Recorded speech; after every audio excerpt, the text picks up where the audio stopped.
Welcome to City Talk, a weekly conversation produced by the City of Waco to inform you about city events and projects.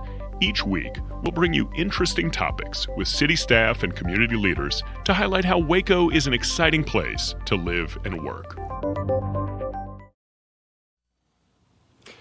Hello, everyone, and welcome to the City of Waco City Talk. This is a great program that we do every week, here to talk about the latest happenings and going-ons throughout our city. And I'm Jonathan Cook, the City of Waco Parks and Recreation Director, and it's my honor to sit down and be a host for you here today as we talk to not only some city staff, but today we're very fortunate to have some of our partners from our area here, and that's Mr. Michael Champaign with the Corps of Engineers. For those that don't know, the Corps of Engineers play a great role not only here in our area, but throughout the state and throughout the nation in maintaining our natural resources. And we're going to take a couple minutes to sit down, talk about a little bit about everything y'all do, different programs we have going through the summer. And I tell you, from the Parks and Recreation perspective, y'all, I tell you, always related. It's like an extension of what we do. And people call, want to know about the lake areas, want to know about different trails, and it's really just a great relationship that we have with the Corps of Engineers to really offer some great quality of life aspects, but then also some preservation and protection. So, Michael, tell us a little bit about yourself. I want to hear how long you've been here in Waco and sort of what you're responsible for. Yes, my name is Michael Champaign. I'm the lead park ranger here at Waco Lake. I've been here since March of 2014, so a little over 7 years. My job is kind of overseeing the day-to-day of what our park rangers are doing and helping the lake manager with running the programs that we run at the lake, whether it's recreation, some of our environmental programs. So kind of in that leadership and guiding role with our park rangers. Well, I know you stay busy. A lot of parks, and obviously Lake Waco, a vital part of our community. But for starters, I think a lot of time the name of U.S. Army Corps of Engineers gets thrown around, and it's taken me for getting a grasp of what all the Corps of Engineers do. So, in a broad sense of an overview, how would you describe what y'all's role here is locally, and what's the Corps of Engineers all about? So locally, and most of what you'll see in Texas for the Corps of Engineers, we operate and maintain 25 dams and reservoirs. Wow. So Waco being the local one here in the city. Our primary mission with all of these is flood risk management, and that's to protect all the downstream communities from catastrophic flooding during high rain events. Sure. Secondary and tertiary missions, here in Waco we have water supply, so we work with y'all, the City of Waco, and help maintain a healthy water supply for the city. We manage recreation at the lake, and so when you build a lake, you tend to people want to be out there. They want to swim, boat, fish, and so we have our own recreation areas that we manage. Here locally, we have 4 campgrounds. 11 total boat ramps and 2 day-use swim beaches, and just lots of areas that people can go out and hunt and fish and hike. Well, it's great. It's like one huge park. Yeah. I related to that. I mean, when you have the boat ramps and the pavilions, and like I said, even wildlife opportunities as far as hunting and fishing. And before, obviously, I want to talk about some recreation because I think from our community that's fun. But you mentioned 2 things. You mentioned flood control and you mentioned water supply. And obviously, we don't want to be flooded out. We've got to have good drinking water. Those are very interesting aspects. So we've been having a lot of rain lately, no doubt. Yeah. And I'm not sure how many inches. So tell me a little bit about the process on, y'all have to coordinate not only with Lake Waco, but you have to coordinate with other upstream dams and releases coming through. Yep. And that even impacts downtown Waco, but as you said, it goes down further all the way to the Gulf of Mexico. Yep. Tell me a little bit about the last couple weeks, and does that cause a lot of stress for you? Is this just part of the job? And sort of how's the process of y'all monitoring the different rain levels and lake levels? Yeah, so obviously when it comes to this time of the year, this is our rainy season. Recently, we've had several inches of rain, some in, some out of our watershed. Waco specifically, our main tributaries are the North Bosque River, which goes all the way out to about Stephenville. So we watch that area and watch that watershed, but we also have the Middle Bosque River, the South Bosque, and then Hog Creek. But kind of as you had said, so we monitor as the rainfall hits the watershed. We monitor how it hits the other watersheds that we're involved with. So we are in the Brazos or River watershed. Yeah. That's where we release into. The other two lakes locally that release there are Aquila and Whitney. And so if and when we do have flooding at each lake, we coordinate. And we coordinate through our district office in Fort Worth. That's where our engineers, our hydrologists, geologists, that's where they're monitoring all the lakes at the same time. They're monitoring the weather, the inflows, the outflows. Yeah. And they're the ones that are telling us how much water to release, so that way we're getting our lake back to normal and lowering our levels, but we're also not flooding the downstream communities. We try to mitigate that as much as we can to let out water but not overdo it. Yeah, well, I've always been amazed by the process because, like you said, you got a team working together, and a lot of people, Lake Waco comes up, oh, why don't you just release it? Well, sometimes you're not able to because you got water coming in from other areas, and it's really a system of different lakes, and it's really a strategic approach that y'all have to put in there. But the ultimate goal, obviously, is flood control and keeping people safe. And I think about it. Over the years, we've seen a lot of increase as far as kayaks and people paddling in the downtown area and up through the Cameron Park area. So as we're releasing water, is there a safety component? Obviously, if we have that type of non-motorized activity, when you're releasing water, is that something to keep of note as far as currents in the river? Yes, yeah. When either Waco, Whitney, or Aquila are releasing, obviously those downstream areas will have a current. When that water is coming through on the Brazos in Waco, I mean, most of the times when you get to if you get to one of those Brazos Park East boat ramp or over at MCC, you can see the changes when the water's releasing. I always suggest that people check online. USGS has stream flow gauges, and so they have them all over the Brazos and most of the tributaries, and you can check and see what the actual flow rate is, and that kind of will tell you how hazardous the water conditions are, especially when you're using paddlecraft. No, and it's funny. Just as we sat down, I know you checked your phone at some lake levels, and I myself, I've got it on my phone as well. As we manage in the downtown areas, it's something you can see, and you actually through the Fort Worth site, I always like the daily release report.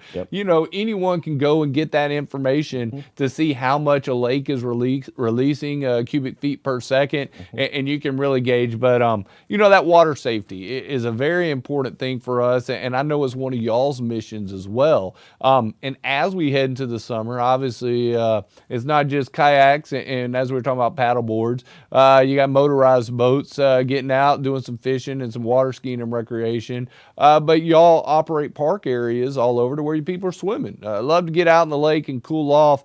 I want to talk a little bit about water safety because that's always very important. And one thing that I've always noticed that at the core parks is a lot of them will have racks of life jackets out. And number one, I just love that because if you forgot your life jacket, which can happen, that you got a supply there. But then also to me, it's a visual reminder. So tell me a little bit as you're operating and managing the parks, just the importance of water safety and why anywhere in the lake, not even on a boat or deep water, why is it important with that life vest? So yes, we encourage people to wear their life jackets whenever they're out on the water, regardless of your ability to swim or not. Regardless of the conditions on the lake. There's certain laws and state requirements as well as federal requirements. Around our swim beaches, we monitor the swim beaches, and that's where we actually have those life jacket loaner boards, which were very generously built by an Eagle Scout, a local Eagle Scout. Really? He built those as part of his project and donated them to the lake, as well as lots of life jackets. He's kept us supplied for the last 2 years. Oh my goodness!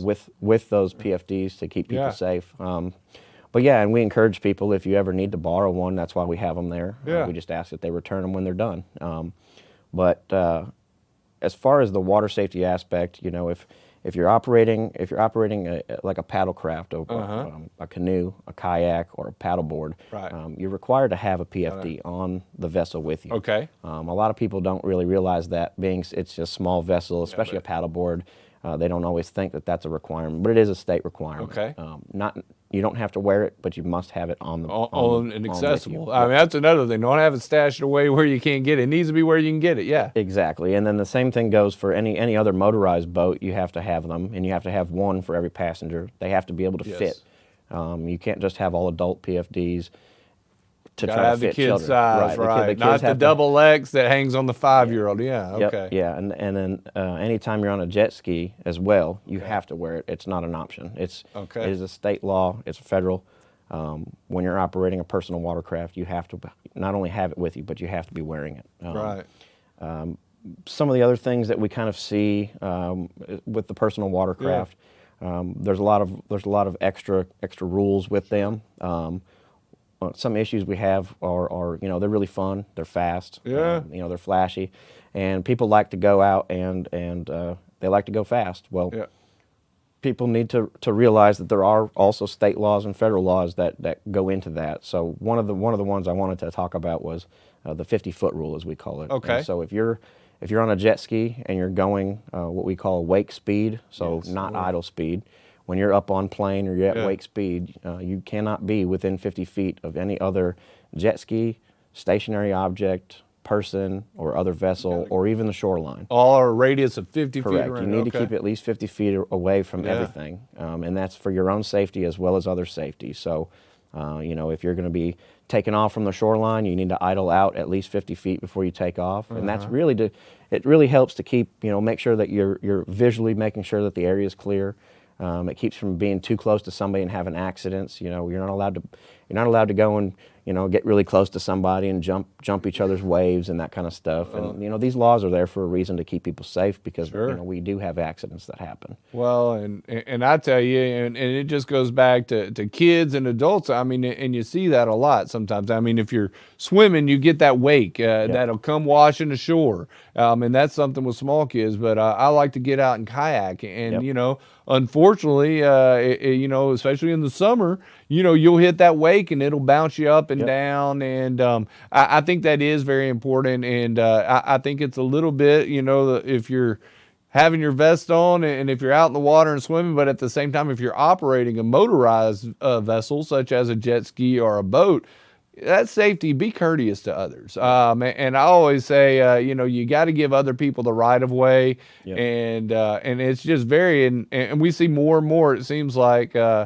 each summer the lakes seem a little busier. And I don't know if it's our community is growing, but obviously it's the Texas heat and getting out, and it's that time of year. So that safety is very something that we want to harp on as we enter these summer months.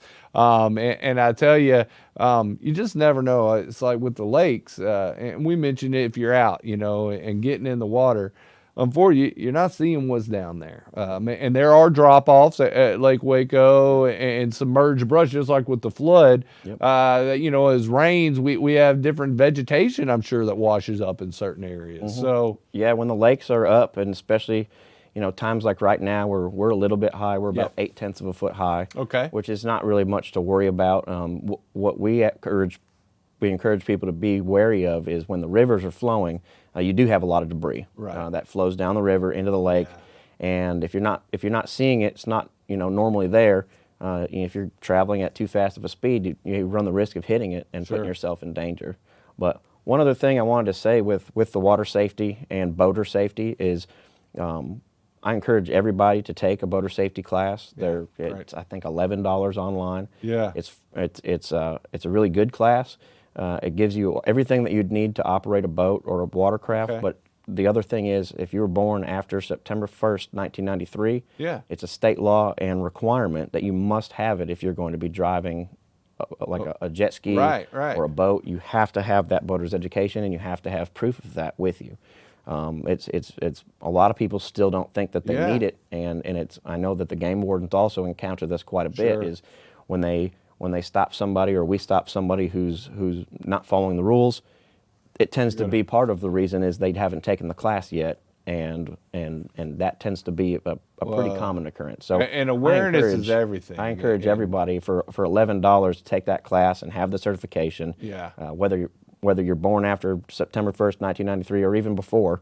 But after September 1st, 1993, on or after, you are required by law to take that class. Well, I tell you, we're here today, and we have Mr. Michael Champaign here with us, head park ranger here at Lake Waco Corps of Engineers. And I tell you, talking about some of those important safety elements when we're out on the water, and whether that be we're kayak paddling, swimming, motorizing jet skis, just some great information. I've already learned a couple things. And I tell you, as we're talking about everything Lake Waco, and talked about flood control and monitoring that, and this time of year, we need to be monitoring the flood levels and the currents, but then also making sure that we're up to date on the safety precautions and the certifications we need. Always wear a life vest. I'll just say it. I still wear mine anytime I'm out in the lake, and it's just, especially any kid, you need to. It's not worth the risk to not have that life vest on. But I wanted to give the public a little general overview as we've talked about specific recreation activities. Tell me a little bit about the different parks that we have here at our lake, where families can go out and enjoy. And I know you mentioned the amount of boat ramps and some parks, but give me a little overview of the park areas and pavilions, playgrounds, swim areas that you have. All right, so we've got 4 Class A campgrounds, Okay. And they're kind of spread out around the lake. So kind of wherever you're coming from or what you're looking for, we've got it. Most people are familiar with Airport Park over by the airport. Or Midway Park, which is right off of Highway 6 on the south end of the lake by the Twin Bridges. Those two are open 365 days a year. All year They're long, open year round. They're very popular. All of our parks to me are beautiful. Yeah. But they give opportunities. Both of those parks have boat ramps as well. Okay. They both have all kinds of different facilities as far as hookups for RVs, tent camping, that kind of stuff. Good. I was going to ask that. Tent and primitive camping, and then RV camping as well. Yep. And Airport Park has what we call our screened-in shelters. It's basically kind of like mosquito netting around, so you can stand in there, stay out of the bugs, stay out of the rain. Yeah. So we've got several options there, but we also have, on the other side of the lake, we've got Reynolds Creek, and we have Spiegelville Campground. That's right. Both of those also have boat ramps that are in the campground. Reynolds Creek has a really nice day-use fishing area. It's a great place to bank fish, great fishing. As far as beaches, we've got Airport Beach, which is currently closed still. Okay. We suffered a lot of damage from the floods in 15 and 16 and then several recovering. years. Yeah. But we made a lot of repairs, and then I don't remember which year, but we had some other floods that ended up taking it right back out. So we've got our maintenance staff and park rangers. I mean, our folks are working really hard to try to get those parks back open. So on the other side by the Twin Bridges is our most popular beach, I would say. And that's got 2 beaches. It's got one in the front, one in the back. It's got a boat ramp. There's some areas in there to bank fish as well that are really nice. A lot of day use activity there. Yeah, lots of day use. And people might notice when they come into our parks, I know Twin Bridges, we've had it for a few years now, but we have kiosks at the front of our parks or in the parking lots, and that's a new way that we've started collecting fees. So our day use fees are $5 a day for a vehicle. We also offer the ability to purchase a $40 pass. It's an Army Corps pass for a year. And that's the value to go. Go 8 times, you've already paid for it. Yeah. So. No, that one's always been. What about if I want to reserve a campground? And I know maybe COVID switched it. Is it all online these days, or can you just show up and hey, it's a Saturday, I want to camp. Can you go to the front gate? What's the process if I want to do some camping to get me a site? Our process has always been 100% reservable the last several years. However, you did have the ability to come up and make a reservation at the gatehouse. Right. We've switched a little bit with current times, and we've basically we urge people to either go online to recreation.gov. That's right. The new website's very user friendly. There's an app as well. We have pictures of all the campsites with the amenities. Yeah. Or you can call. The phone number is 1-877-444-6777. And that's the recreation.gov. And you can line. Google Lake Waco campsites, and Correct. that comes Correct. up. And so it's very easy to make the reservations. Sure. we are very busy. These last yeah. few years, we've been extremely busy, and I think that's great. A lot more people are wanting to come out and enjoy the outdoors. But so it's getting harder and harder to just show up. It's true. And find a spot. I encourage people to also. I mean, we've also got several other lakes in the area that have the similar opportunities. You have Whitney Lake, you have Aquila, Yeah. Navarro Mills, and then south of us you have Belton Stillhouse. I mean, those are all here in this Central Texas area, and they're all Army Corps lakes that have similar, if not the same, amenities that we do here at Waco. Well, I tell you, and I mean, you can say this for a lot of things about Waco. We're very centrally located, and I tell you, but we're blessed when it comes to outdoor and natural recreation areas. And you can put a pin on the map, and within an hour's drive, you can pick where you want to go. And I know each lake offers a little different, aspect and different types of areas and getting out there. So we definitely, encourage people to get out there and explore what we've got and as far as what y'all have to offer. Now, I got a younger one, and we love to go to core parks. What about playgrounds? Do you have any playgrounds that are currently open at Lake Waco? Yes, we have a playground over at the Twin Bridges Day Use area. So that's the one. It's got the two beaches, and it does have a really large, very nice playground. Okay. And then we have another playground at Midway Park Campground. Sure. That's currently open. Once we open Airport Beach, once we have the beach fixed up and some of the shelters and restrooms fixed, that playground will be open. And then we have another one at Reynolds Creek Park. It's currently closed. Yeah. We're working on some of the substrate underneath it and fixing a couple things. But that would be our last one. Like I said, that's always that added amenity, and it's fun for the little kids. But I tell you, y'all do a great job managing your parks. And like I said, we see it as an extension. We've got 66 parks here in the city that Parks and Recreation oversees, and then you throw in the offerings that y'all have. It's really an amazing setup. And I even know, we worked with y'all on the Bosque Park, a little park, to where we did some kayak and paddling access. And I tell you, great partnerships go into making great things happen. Yes. And we definitely appreciate that. And so a couple things here. I know, as us all, we were impacted by the pandemic.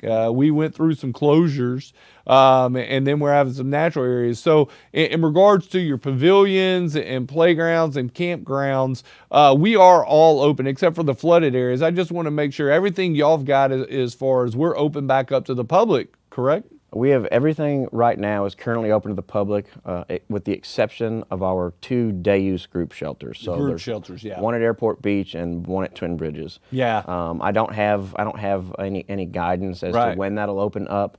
But right now, other than that, we are fully open. Our office is back open as well. Yeah, I remember working with y'all is about a year ago and going through this, and that was a tough summer because we had to shut some playgrounds down, understand the pavilions, but safety. You go back to public health and just looking at that, and I'm sure y'all are the same way, and it's really been amazing because.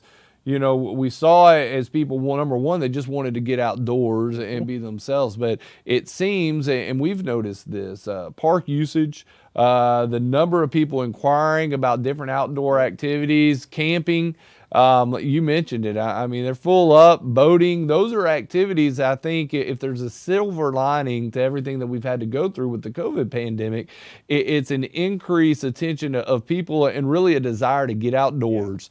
And at the heart of it, I know that makes us happy, makes y'all happy. And but as we mentioned, it goes hand in hand. I've got one other thing. We're running out of time here in a couple minutes. But I mentioned I love to get out and fish as well. And I know the fishing has been pretty good at the core lakes and here in this area this year. So that's always good. Water comes up, gets in a little vegetation. But one thing I know y'all have worked on is a thing called zebra mussels. Yes. And I want you to tell me a little bit about the work you've done over the past couple years and some reminders. If you're getting that boat out and going to different lakes, what should we be doing to stop the spread of this invasive species? Yeah, so several years ago, I mean, you guys worked hand in hand with us. Some zebra mussels were identified at one of the boat ramps. They had recently fallen off of a vessel that had come from another lake locally that has them. But the neat thing is that the city has been actually doing early detection. Right. That's how we stopped the spread. It was a really quick The city had been monitoring the boat ramps. We had been doing some monitoring, and it was found. We installed those really large tarp system, and Just contained it. contained it in that little area. There's a lot of science behind it that isn't quite. It boggles my mind how well it worked. Yeah. I think there were a lot of factors that went into it, but at the same time, this year we were, I guess, officially delisted. We haven't had the DNA in our lake in a while. I think in 5 years actually is what the number was. But part of that is a group effort. It's not just us as the management agency, not just the city as the water. It's the city's drinking water. We have to work together to monitor these areas and to educate the public. The state works really well with that. The city and us. And that's really kind of what we were leading into is if you're leaving a lake and you're going to go to another lake, regardless of whether or not it's infested with zebra mussels, we urge everybody to use clean, drain, dry. Rinse out your boat, rinse out your bilge, rinse out your live well. That's the clean aspect. Drain everything, make sure there's nothing there, but really inspect your boat. These aquatic invasives can really attach to about anything and hide anywhere. And then if you're going to wait, you need to let your boat dry out. You need to let it dry out completely before you bring it to another lake. And this summer especially, we're going to be working. We've got 4 interns that are going to be working for the Corps of Engineers. And they're going to be working with the City of Waco interns, and we're going to be doing boat inspections at the boat ramp, voluntary inspections, educating people on what to do, how to clean the boat, how to drain it, dry it. And I've always thought anyone who's got a boat, it's an investment. You're paying for it and you're taking care of it. And so it's not only taking care of the boat, but it's taking care of our natural resource that we have out here at the lake. And I tell you, for those that don't know, when I say zebra mussels, I've just seen, Google it up, and the pictures of what these little things can do. And I mean, they can completely take over. And first and foremost, I mean, we didn't get a lot into it, but let's not forget Lake Waco is our drinking supply. We've had very fortunate over the years and really taken care of that. And so I tell you, great partnership that we have with you, and we've covered a lot of area. I appreciate the time, Mr. Champaign. Yes, sir. And I encourage everyone, look up Corps of Engineers, Lake Waco, great partner, and we thank you for being here at City Talk today. We hope you enjoyed City Talk, a production of the City of Waco. Catch this program on local radio stations on Sunday mornings at 6:30 a.m. Find the podcast on your favorite podcast streaming service by searching City of Waco, or view it online at wccc.tv.